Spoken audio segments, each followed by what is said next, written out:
সাহরির পরে রোজা রেখেছেন, 5 ওয়াক্ত নামাজ জামাতে পড়ার চেষ্টা করেন।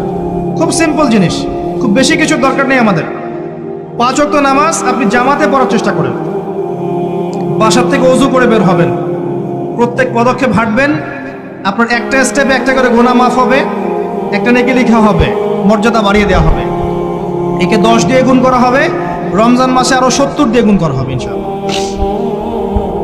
ফজরের নামাজটা জামাতে পড়লেন, নামাজটা জামাতে পড়ার পর আপনি বসে থাকবেন, কিছু সময় জিকির আজগার তাসবিহ তাহলিল করবেন। পারলে 1 পারা করে কোরআন তেলাওয়াত করবেন। রমাদান মাসে প্রত্যেক দিন 1 পারা করে কোরআন তেলাওয়াত করার চেষ্টা করবেন। 30 দিন 30 পারা, রমাদানে অ্যাটলিস্ট একটা খতম করা যাবে, অ্যাটলিস্ট একটা খতম চেষ্টা করা যায় না ইনশাআল্লাহ। ফজরের নামাজ হয়ে গেছে, আপনি কোরআন তেলাওয়াত করেন। 1 পারা পড়তে সময় লাগবে আধা ঘন্টা, 40 মিনিট, কারো 1 ঘন্টা।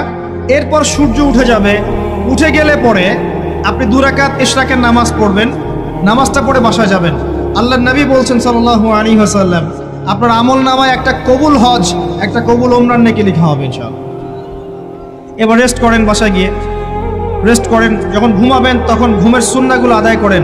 সূরা ফালাক নাস ইখলাস পড়েন, ফু দেন, দিয়ে গা মাসাহ করেন, আয়াতুল কুরসি পড়ে ঘুমান, ঘুমের দোয়া পড়ে ঘুমান, ঘুমটাও নেকি হবে ইনশাআল্লাহ। এরপর হয়তো আপনি কাজে যাবেন, চাকরিতে যাবেন, বা ব্যবসায় যাবেন, বা আপনি শিক্ষাক্ষেত্রে যাবেন, ইত্যাদি ইত্যাদি। যে ক্ষেত্রেই যান না কেন আপনি মনে রাখবেন আপনি রোজাদার। যে ক্ষেত্রেই যান আপনি মনে রাখবেন আপনি রোজাদার। আমি কারোর সাথে এখন ঝগড়া করতে পারবো না, কারোর সাথে এখন মারামারি করতে পারবো না, আমি কারো গীবত করতে পারবো না, আমি মিথ্যা বলতে পারবো না, আমি মাপে কম দিতে পারবো না, আমি জনগণকে ঠকাতে পারবো না, আমি রোজাদার। এটা মনে রাখবেন। এটা মনে রাখলে পরে দেখবেন ইনশাআল্লাহ তাআলা আপনি আল্লাহকে পাচ্ছেন, আল্লাহর মারিফত পাচ্ছেন। খাচ্ছি না আল্লাহর ভয় না, পানি পান করছি না, স্ত্রী সহবাস করছি না, কার ভয়ে? আল্লাহর ভয় না? এত কঠিন কাজ করার পরেও রোজার নেকি পাওয়া যাবে না যদি রোজা রাখা অবস্থায় আমি মিথ্যা বলি, মাপে কম দেই, গীবত করি, সুদ খাই, জেনা করি ইত্যাদি।